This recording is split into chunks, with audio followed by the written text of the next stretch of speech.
Hello and welcome to the Business Show here on Radio Newark and in partnership with Newark Business Club. We're in a slightly different location this month, so we're at the Future Prospects Group boardroom, and I'm again joined with my co-host Michael Hardy. Hello Michael, how are you? Hello Simon, I'm feeling good, the sun is shining, but we're not allowed to mention that. And we both look like we're about to fly a plane. Yeah, absolutely. We're also joined by two of our committee at Newark Business Club. So we're joined by James Carpenter. Hello James, how are you? Yeah, I'm very well, thank you, Simon. And Daniel Otten. Hello Daniel. Hello gentlemen, nice to see you. Good to see you all.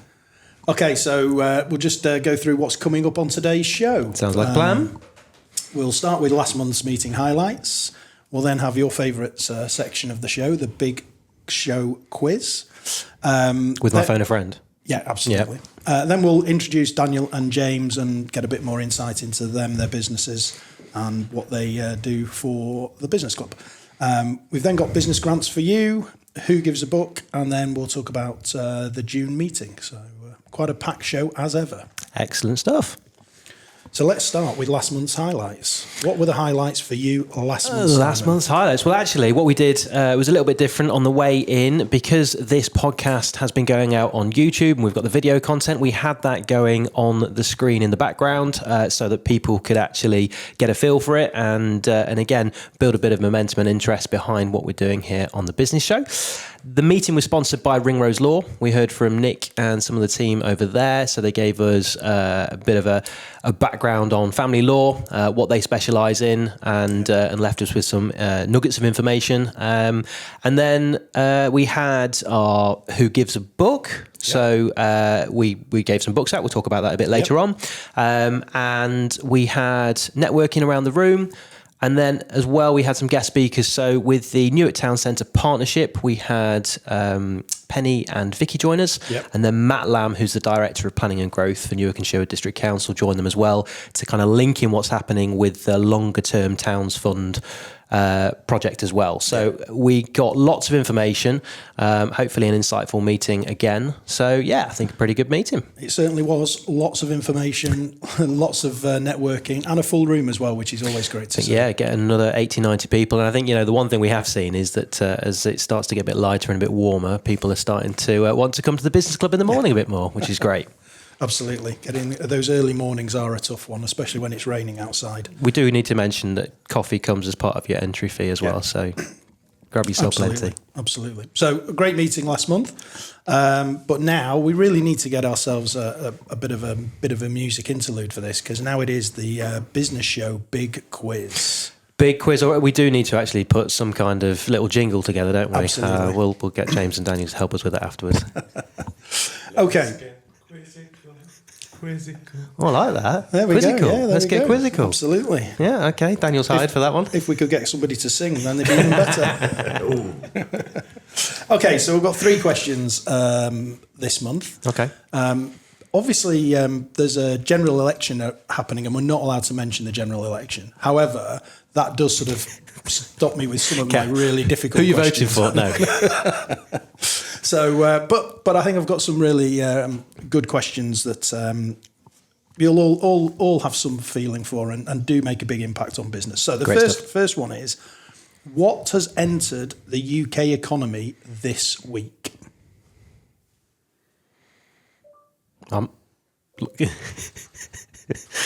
Daniel's asking a search engine. What has entered the UK economy? I don't know, Simon. You tell me. I've got no internet, so I can't Google it. I don't know. What have we got? Well, it must be. Is it politics related? No. Okay. Of course not. I wouldn't be asking you a question if it was politics related. I'm not allowed to. Ofcom tells me not to. Could you give us a clue, Michael? We also need a timer on this, because this could stretch out. So the clue would be it's monetary. We haven't got. Is it the new banknotes, Michael? It is, James. Oh, yeah. right. Went Okay. into circulation yesterday with the King's. That's right, with the Of King's course, Ism. okay. So there we go. Right. So Have you seen any yet? No. I don't carry cash. Much like the King. The irony. Yes. Okay, so So that's question number one. Okay. Okay, question number two. This summer sees two big events that will have a huge impact on the UK economy. I'm not talking about the election for avoidance of doubt, but which will have the biggest economic impact? The Euros, Euro 2024, which takes place in Germany, or Taylor Swift's concerts? What do you think, Simon? Are you a big Taylor Swift fan? I would say the Euros. I think, again, from a demographic point of view, not being a Taylor Swift fan, I'm sure there's going to be lots of people that visit, and I'm sure there's going to be some massive, I'm guessing, stadium tours. I think she's sold out 5 or 6 nights at Wembley, hasn't she? So it's going to be a big event. England can't even do that. No, but I suppose from an economic point of view, the amount of people and the widespread economic benefit of the Euros, you'd like to think that it's the Euros. So you're going with the Euros? And they've announced the pubs are going to open late for some of the games, so I suppose that will help the economy. So Taylor Swift is going to have over £1 billion benefit to the UK economy during this summer. Wow. But the Euros will deliver more. Okay. So the Euros will, just on beer sales alone, will be £2 billion worth. That's just Newark and Sherwood, right? Okay. Sorry, that's just Michael. So yeah, okay. But you know, the interesting though. The value of that scale of artists coming to the UK and that is fascinating, I suppose, when you look at that and then you realise how widespread that can be and the economic benefits, whether you like that music or not. And again, having worked with companies that work on the kind of music production and the music event side of things, it is interesting. It doesn't matter what your particular genre is that you like. This is going to deliver widespread economic growth. And wow, okay, interesting. Scotland alone reckon that the Euros and Taylor Swift, and she's got 2 nights in Scotland, is going to be £200 million into the Scottish economy alone. Just those 2 things. Do you think of all the batter that's sold? But the thing about Scotland is half of the Scots are actually going to be over in Germany. So actually to have that impact. So it just shows the impact of events on our economy, and it's important that business actually gets themselves ready for these events and thinks about them ahead, because you know they happen so quickly. Where our business meeting is on the 7th, the first match of the tournament's the week after, and 4 weeks later it's all over. So if you're not on it and you're not prepared, you'll miss that opportunity. So, and I do think, you know, we've talked about this on a local level. We've talked about this from a communication piece in Newark. Yep. And actually, it's that kind of joined up approach of any event. When something happens, how do you tag your business on? How do you do a buy one, get one free offer? How do you do, right, we're doing a special Euros discount? So it's how some of the maybe businesses, you know, on a local level, work with events as well, and the opportunity that presents. And are open when those events are going on. Yeah, massive. Yeah. You know, so if you've got an event on in the town centre on a Sunday and your business is closed, you're unlikely to be able to benefit from that event. Yeah. If you've got a TV and you're allowed to play that to people, then get that TV on. Absolutely. Yeah, okay. Absolutely. So, final question, and this is Euro related and beer related. So how many pints do you think will be drunk during... not just in my household, during Euro 2024. In what geography? The number is it's Googled, so... Is it UK? UK? Or is it Euro? UK. How many pints? Yeah. Is it tens of millions, hundreds of millions? Yes. Billions? It's less than 1 billion. Less than 1 billion. How many adults are there in the UK? Times it by, I don't know, 3 games that we're going to play and then we'll be knocked out. That's a bit too negative, James. Hopefully we'll go all the way to the final. So a lot more then. 700 million pints. Any thoughts? Lower. I'll go 400 million. 800 million. Oh, very good. Simon, 600 is the number. 600 million pints. Wow. Okay. I mean, that's a lot of pints. A lot of beer. A lot of beer. A lot of beer. And of course, that's only beer. Think of all the other products that get sold around it and the food, etc. Do we know how many of that would be thrown when goals go in? That's why there's so many, because people just keep throwing it away. Well, I don't know. It depends, doesn't it? England sometimes are lots of goals and sometimes no goals. So. But either way, it's an excuse to throw your beer away. Absolutely.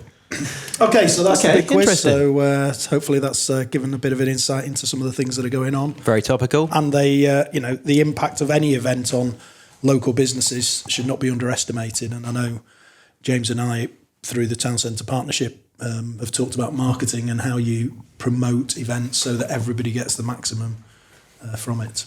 And like you say, I think it's about that planning piece. It's about people working together and communicating because, within 4 weeks, it's started, it's finished. Absolutely. So it's very much making sure you ramp up and get ready for it. If you're not ready together on the B of the bang, then you're going to miss it. But you're not. I thought you were going to mention the Olympics actually, but that's the other side of it. You've got actually sporting activity that's happening this summer. How do you link sport? Whether Absolutely. you like sport or not, there'll be a demographic that can link into it, that can link into the marketing of it. How do you link that to your business this summer? Absolutely. And I think that the thing about football and beer is a greater link than Olympics and beer. People go and sit in a pub and watch it in a group environment. Olympics is a little less of that. Maybe for the 100 metres final or some specific events, but generally... They're allowed a beer before they do the 100 metres, because it's only a short race, so they're allowed a quick beer. Yeah. Anyway, so that's the big quiz. So thanks for that, Simon. And great help from google.com over on the right-hand side there. Other search engines are available. So we now move on to our intro to our committee members. So do you want to introduce your two committee I guess members? the idea, we wanted to, as part of the Business Show podcast, get some of the Newark Business Club committee onto the show to talk about your role, but also to give you an opportunity to talk about what you do outside of the business club and your businesses as well. So I guess, first of all, looking at the Business Club Committee. James, you joined our committee at the back end of last year. I guess, can you give us a bit of an idea of some of the stuff that you've been involved with so far? So since I joined the committee, I've joined the action group with Michael, and through that we're working to develop and give guidance to other businesses on things like transport, development, planning, retail, and trying to assist any business owners in Newark with any requests that they might have or any help that they need in those areas, and that's sort of evolved for me into now I'm sitting on the Newark Towns Fund and the Newark Town Centre Partnership. More acronyms. More acronyms that. So I've got a meeting tomorrow at the ASI, so I had to email and find out what ASI stand for because I was struggling with that acronym, which is the Space Institute. So it's opened a lot of doors for me to be able to help Newark grow and develop the town centre itself and the wider community for the business and also for non-business related. And it's a great part of the Newark Business Club committee. So, talking to other business club chairs and committees, one of the things that sets us apart is some of the action group and the lobbying that we do behind the scenes that actually, when we've talked to some of our patron sponsors, when we get feedback from people, it's that understanding that it's not just a networking meeting. It's not just a breakfast meeting once a month. There's a lot of stuff that happens behind the scenes. And, we've said it before, we want to be the voice for business in Newark. And I suppose this is actually one of those channels that helps us do it. So I think so. Absolutely. I think we all take time out of our diaries to help run the business club and be involved, but it's all for the greater good of Newark and the business community. And the access that we've now got through Michael's hard work to the politicians in the town means that we can influence things and we can help with things and we can guide people on whether it be a planning matter, for example, or when are the trains running. I think it's great having that access to it. A couple of months ago, the action group, we had the gentleman who's the lead project manager on the A46 widening, and it was great to just understand what what the timeline is for that, what the penalties are for them not completing that on time, so that we can help people understand that roads aren't going to be closed for any a long period of time, and hopefully it's not going to impact on customers coming into the town and parking and things like that. So having that access means that we can provide information to people. Absolutely. Great stuff. No, and great to have you on board with the committee as well. Daniel, Same question to you. You've been on the committee now for 5-6 years, I think. Is that right? Yeah, I think we joined about the same time. About the same time, got pulled in. Yes, roped in. So if you can kind of give us a bit of an idea on I know your role often is kind of multifaceted, but some of the stuff that you get involved with as part of the Business Club committee. Yeah, so on the day, I'm often kind of welcoming visitors, taking payments, making sure everyone's in and accounted for. Also help with the charity, the Quarter initiative that we run with my links to Roundtable as well. Managed to help support that. And dealing with write-ups, also policing Facebook, which is challenging. But yeah, it's great to be able to support the club, and as James said, it's important we do this and help continue the business club for Newark business community, and it's really good to be involved. Yeah, when I said that it's a multifaceted role, it's you've got lots of things going on, and we really appreciate your support as well. And I think just you kind of glossed over it slightly, but the roundtable stuff as well. We started the charity, the Quarter initiative, and the idea was that every quarter we get a few different businesses that we pick out randomly that will get the opportunity to present to the business club, and they're going to be doing that at the meeting that people might be listening on the way in to at the moment. And they'll get a few minutes to talk about their business, which is a massive thing. But then there's also a cash donation to who we deem is the charity of the quarter. So all the members at that meeting will get to vote. And that started off with a donation from the business club. Through your links to Roundtable, we've been able to add to that as well. So, we really appreciate that support. And it kind of makes that, a real nice thing for some of those charities to win, really. So a massive thank you to you as well. I suppose coming back to your businesses then, because even though it does take us a bit of our time up to do the business club stuff, we've all got businesses to run as well. So I suppose kind of going back to you first then, Daniel, tell us a bit more about, your business behind the scenes. I say behind the scenes, it's the main thing you do, but... Yeah, it is. So Buttercross Estates is a estate and letting agents. We're based at Newark Beacon, just off Cafarata Way, halfway up Beacon Hill Road. We've been running for just over 9 years, so 10 years next year. We look at cake coming soon. Yeah, I'm a big fan of cake, and we look after mainly residential property in and around Newark and Nottinghamshire, and really kind of proud to deliver the service that we do. We use a lot of technology and innovation in terms of the video marketing and virtual tours that we provide, and anything property related we can help, apart from mortgages, but that's why James is nice little link in there. So I suppose to usually buy a house, people might need a mortgage. Tell us a bit more about your company, James.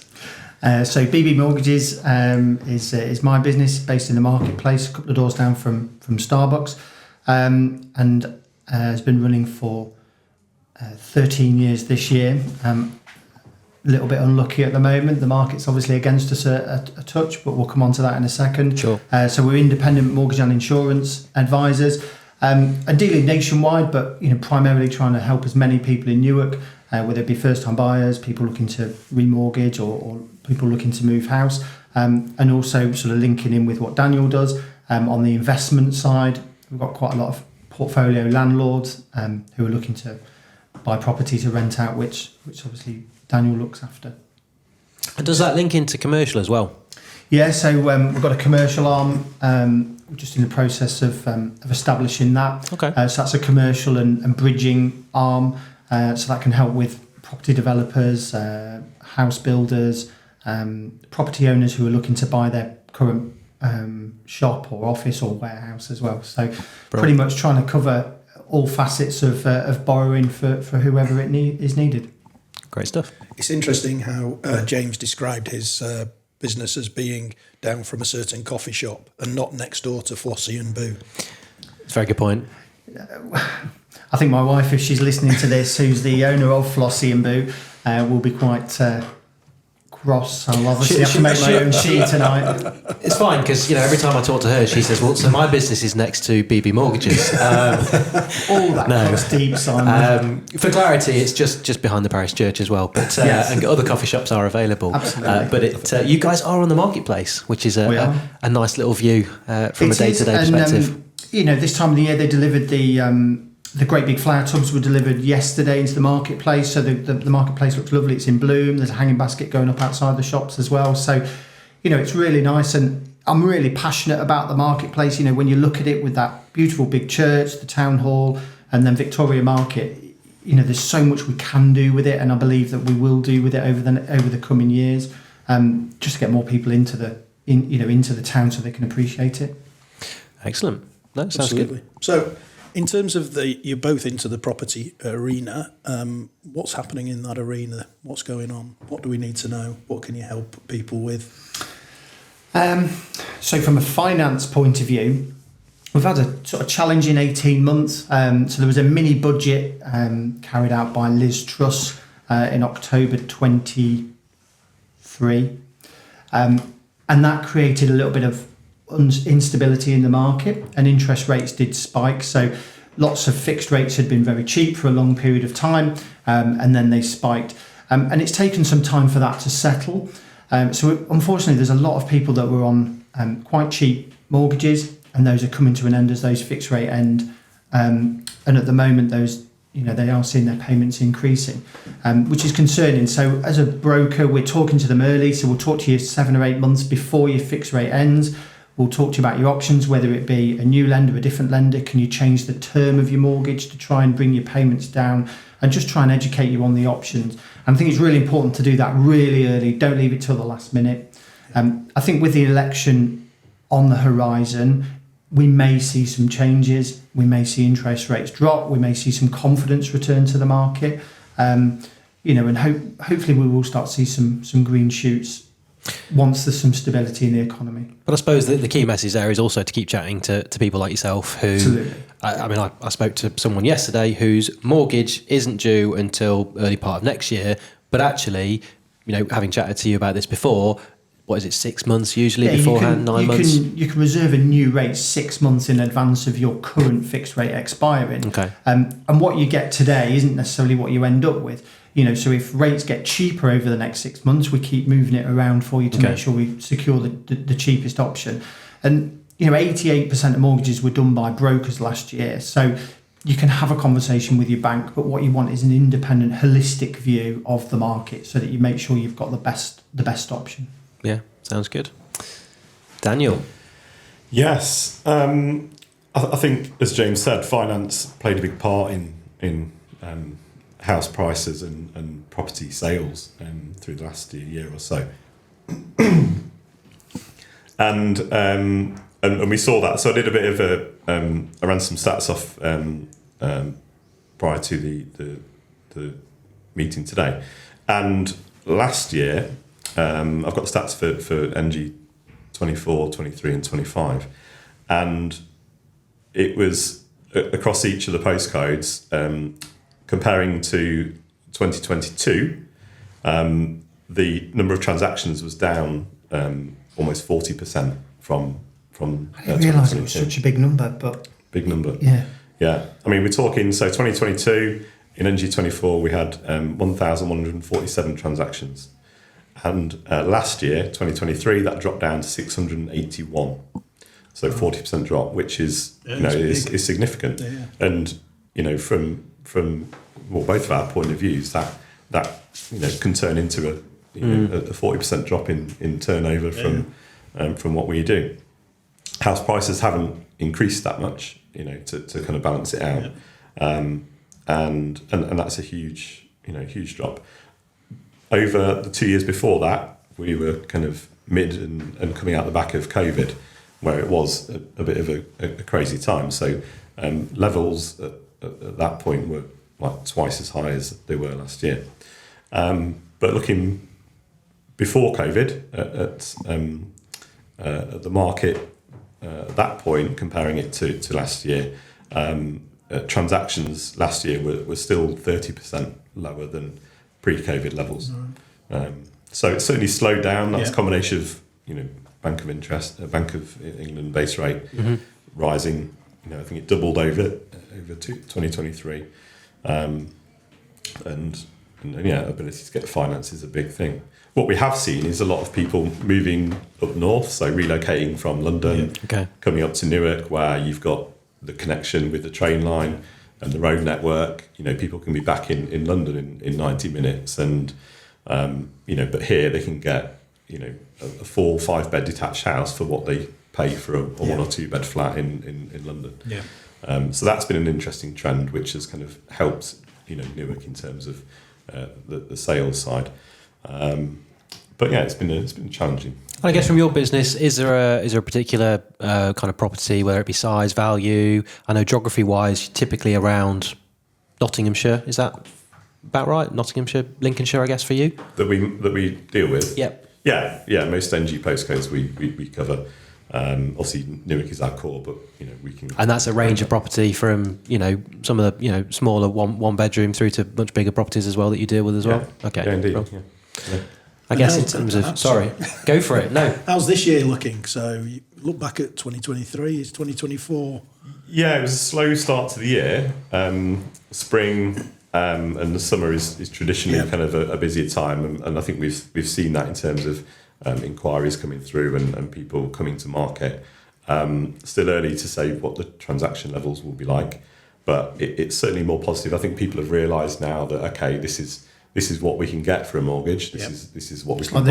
It's the new norm, isn't it? So people are cutting the cloth accordingly, and so people are now a bit more confident to actually go out and start looking at moving. But what we're finding is there's a lot more activity in the first-time buyer market. Yeah. So I think because rents have gone up, 25-30% over the last couple of years, I think people are realising that the cost of renting a 2-bed terraced house, it's cheaper to buy it. So they go to the Royal Bank of mum and dad, tap them up for a deposit. A 5% deposit is sufficient at the moment, and they're actually finding that even with interest rates being a little bit higher, their monthly payments are cheaper than their rent. So there's a lot of activity in that lower price range, and then sort of 3-bed semi market's popular and busy because the chains are moving up from the terraced houses.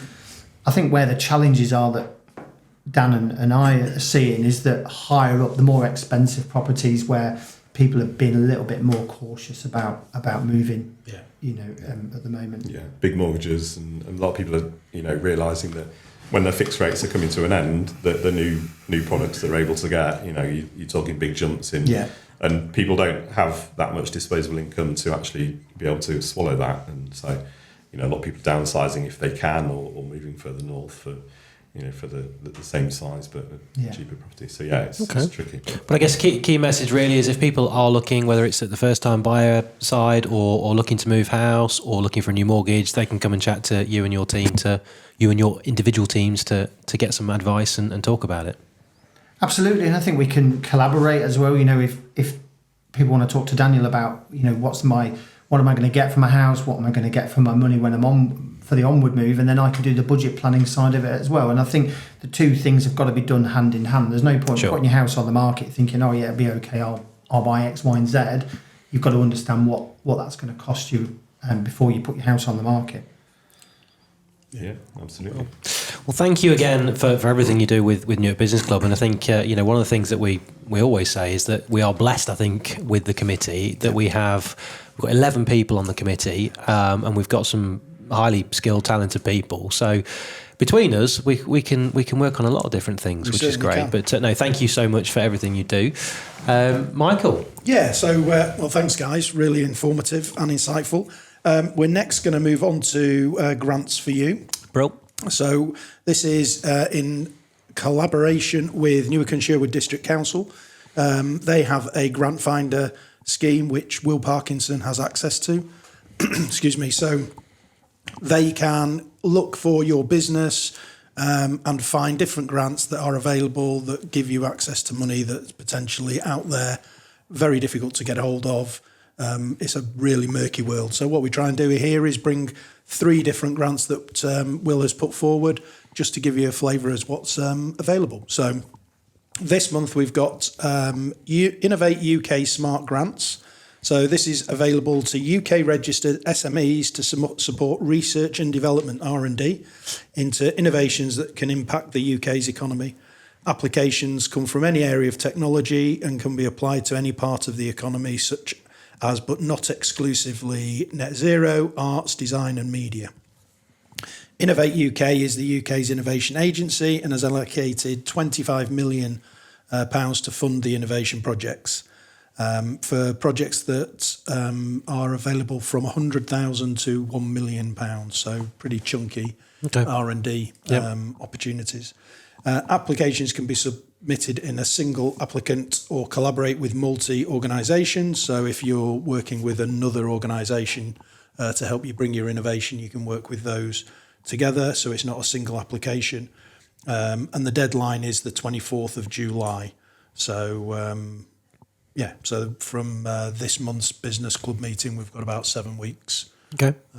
But obviously, depending when you're listening to the podcast, 24th of July might be a little closer. So that I think that's, R&D. Obviously, collaboration is something that we've talked about a lot on the podcast, but also guys there. And obviously, R&D historically was a government tax rebate, which was very much business specific. Mm-hmm. So this brings in collaboration where you are working with other agencies and businesses. Brilliant. Second one is a startup loan. So it's not straight grant, but startup loan company who are part of the British Business Bank, which are funded by the UK government. So they're offering personal loans to help new businesses begin trading, borrow between £500 and £25,000, payable between 1 and 5 years at a fixed interest rate of 6%, which is pretty good for a business loan in the current market, I would suggest. When James says cheap, then I think that says it all. When you apply, you're paired with dedicated business advisor to support you through completing the application, which is always, can be quite a scary part for somebody who's just starting business.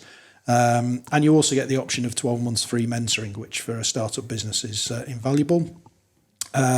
There's no application deadline, so it's just as and when you need it. You've got to be over 18 and your business needs to be less than 3 years old. Okay. Yep. And it's the usual, it's a loan scheme, so obviously associated risks with borrowing.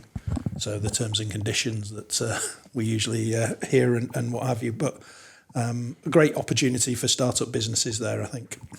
Bro. The final one is the Leverhulme Trade Charities Trust. And this is grants available for the benefit of grocers, pharmacists, commercial travellers and their families. Special funds to assist business people through bursary schemes to help family members achieve under and post-grad degrees. So it's about helping family members upskill. So undergraduate bursary of £3,000 or a post-grad bursary of £5,000. Ideal if you run a small family business looking for additional qualifications. To be eligible, applicants must be residents in the UK, be the relative of a commercial traveller, pharmacist or grocer and be studying full-time degree. And these can be applied from August with a deadline of the 15th of October. A very varied set of grants. Once again, I think, the diversity of the grants even in these three demonstrates, you really have to go digging to find something that's relevant. But Will's your man. Really appreciate Will digging these out for us and giving us them on a monthly basis. Go and speak to Will at NNSDC and he'll be happy to help. And I know people have done that and have come away with grants and it's really helped their business. So big thank you to Will. Absolutely. So Simon, what's next on our agenda? I think who gives a book synopsis? So I think we're looking at last month's book that we gave away. And actually this was, I hinted at it, but we gave away quite a few books. So we were gifted with lots of business books from Gifts from Fairies, a charity based over in Newark. And they typically accept donations that they put into boxes that go out to children who otherwise might not have got a birthday, Christmas gift, etc. They got gifted a load of business books and she went, not really for my audience. So she rang me and went, would you like some of these business books? I went, not a problem, not realising that there was about 30 or 40 books that were going to be dropped off at the office. So what we actually did first off, I've got some here actually, it was the Traction, Get a Grip on Your Business. So we had about 20 copies of these. So what we did was something a bit different in the meeting. We had our round the table networking After that finished, I asked everyone on each of the 12 tables to nominate someone that they thought had done a good job with their pitch, whether it was a new person that had delivered some information about their business. And we got all of those people to stand up, and we gave them all a copy of the book. So we managed to give 12 books away, which was good. We have, I'm sure, a few left at some point to give away again. But it was nice because actually what we've said is that we want to give as many books away as we can as part of the Who Gives a Book feature. And I think we must be up to about 30 books we've given away now. And the point is as well that we want to keep recycling those through. So if people have read a book and think there's some value there, then they can go and share those books around the room as well. Yeah, and I thought last month it really worked well with one per table and people being chosen. Bit of excitement. Yeah, and a bit of recognition for some people on the table, which is always nice. Yeah. Small business owners tend to not get that much recognition because you're usually talking to yourself in a mirror if you're lucky, and therefore being recognised or getting somebody to say well done is quite unusual. So I thought it was a great way of doing it. And, I think the Who Gives a Book is a great addition to the club in terms of getting people out there with new ideas and sharing what business ideas are out there, because there are lots of them. And as we say, the office is turning into a bit of a business book library now. Absolutely. Because people aren't just nominating or giving me an idea of books and recommending them, they're buying them and giving me copies of the books. Yes, that's good. And we've got plenty in the pipeline as well to give away over the coming months. Perfect. We look forward to the June's Indeed. book, the June's book. So just want to touch on the Action and Retail Group. The Action and Retail Group meets once a month and is our... As James touched on earlier, we focus on all the key areas about helping to make Newark the best place to do business. We see ourselves as the conduit between business owners and transport companies, political, both national and regional, planning, all of the different elements that are so important to business, but can be quite daunting and difficult to access. So we update the group and the wider business community on a monthly basis. And the May meeting, because of the long-term Towns Fund, which is our new 20 million investment over 10 years, known locally as Towns Fund 2. Not officially. No, unofficially. Unofficially. Because of that, we wanted to give that a bit of airtime because obviously Matt and Penny had talked about it at our business meeting, and one of the things they were asking for was ideas formed by the 1st of August. So we thought it'd be a good opportunity to bring people who were interested together and give them a bit more detail of what was available and how it was working. And we were delighted that Matt Lamb came from the council to give an overview, which was really helpful. And we had 20 people in the room. I think there was more than that at one point. I think that at one point we were ushering people out because the room wasn't big enough. I think there was up to 22, 23 at one point in that room. So which is fantastic that we had so much engagement. And I think it shows that people are passionate about the town and about business and want to see what investment there is. So the headlines, we really appreciated Matt coming along and giving us this sort of the overview of what it's about. Because it saved me making any errors. It was quite an interesting time because the headlines of it started with this is subject to a general election, and that was before Rishi had stood outside in the rain and announced a general election. So there is always that sort of piece around whether this is going forward. But all the indications are that every political party are absolutely committed to investment in towns such as Newark. So rightfully, we are, focusing on getting our plans together. So it's got to be community led. So this is not a town council or a district council or a county council ideas. This has to be community led, which is why the town centre partnership that James sits on and the Towns Fund board that you sit on are so important from bringing the ideas together. It's a £2 million a year investment. And there's revenue as part of that, which is quite unusual. Normally these things are capital only, but actually revenue is part of this as well. The real challenge is they need proposals by the 1st of August, which is why we wanted to bring together people through the action group so we could start to engage people and get them thinking. And I think it's fair to say that there's over 120 ideas already bubbling away, which is really important. And the focus of it is high street regeneration, which we're all passionate about, especially us that are next door to a famous coffee shop. Transport and connectivity, which, as you know, as the old fat controller with the trains here, then I'm the expert in that area. And safety and security, which covers areas like antisocial behaviour and that sort of thing, which is something that we have all spoken about in the past. So those are the areas. As a group, we had a really good 90-minute debate and discussion and sharing of ideas. And we talked about 3 specifically. We talked about a bid for the town, which is Business Improvement District, which is an area where all the retailers and businesses in a certain geography come together to create their own vision for the town and for their area. We talked about business grants because they can be part of the fund, and obviously grants we've talked about through NNSDC, but also how do we redevelop our upper floors of our retailers to get residents into the town centre, and that's something that we want to do more of. And this is linked a little bit to the bid, but also antisocial behaviour support projects. So I think that's something that we should also consider. So those were 3 things that were put forward. We're going to have our next meeting on the 24th of June. And again, my view is we will continue this discussion because we've got till the 1st of August to put things forward. So it was a really lively, interesting and insightful meeting. And it was great to see so many people there. So hopefully that continues. I think, like you say, it's the engagement, it's the communication that is so, so important. I think when people know what's happening, it makes things so much easier.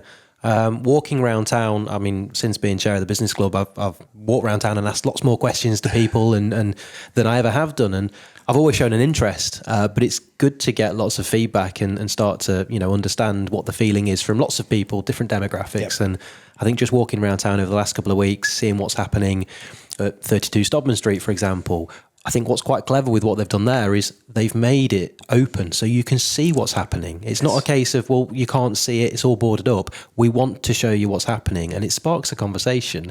And then people go, well, what is happening? Well, there's some apartments going there. Yeah. Oh, okay, what type?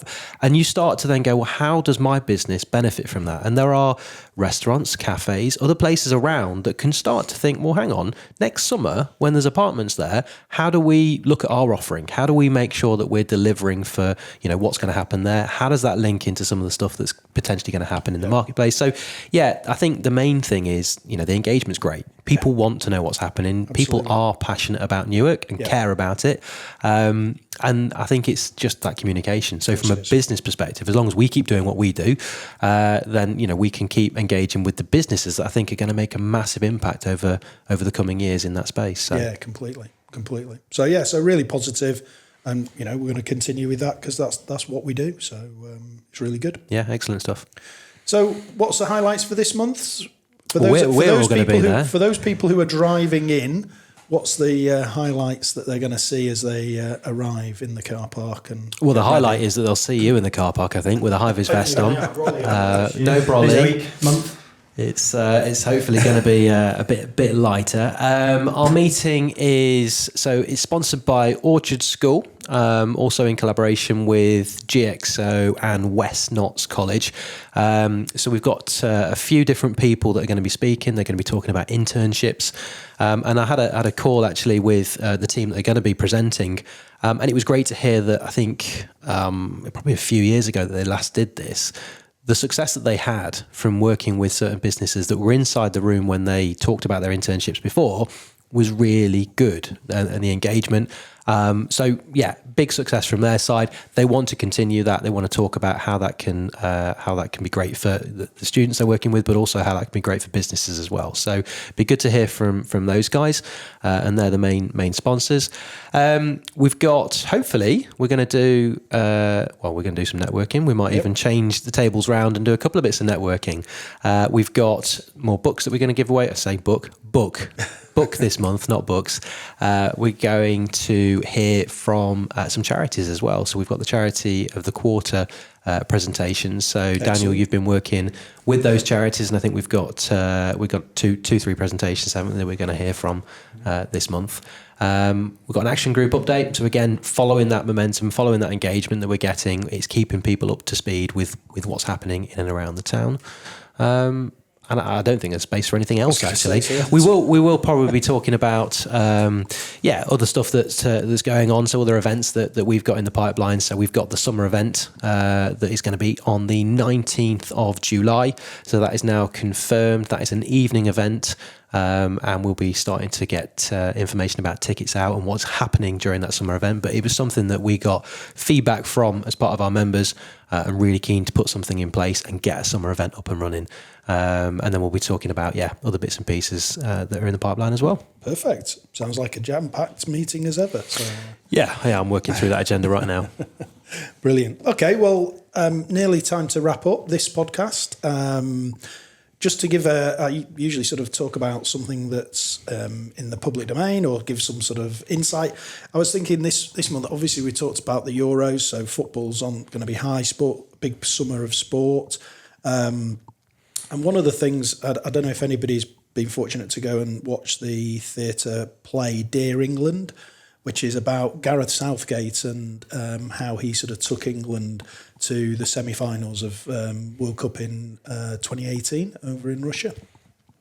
And it's quite an interesting story because England football, for those of you who are into the football, will know that playing for England historically was quite a difficult, heavy shirt. They called it a heavy shirt because there was so much pressure and expectation on it.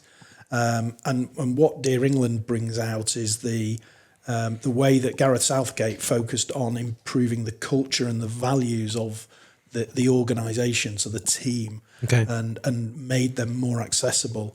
But building those cultures and values has changed the perception of the team externally, but internally.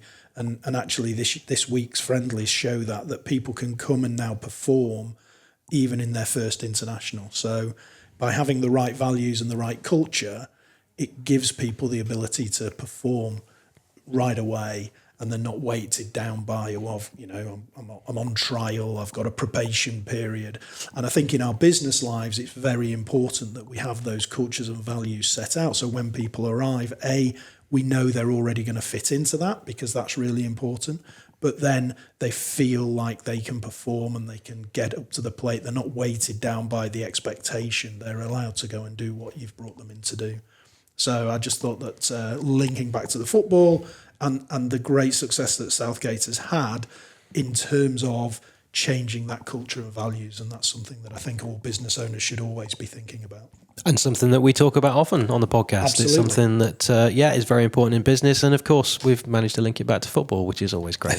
Absolutely. Well, Simon, great job as ever. Thank you very much. Great to have you guys on today. Thank you so much again for everything you do for the Business Club as well. Yeah, guys, good to see you. Thank you very much. Thank you.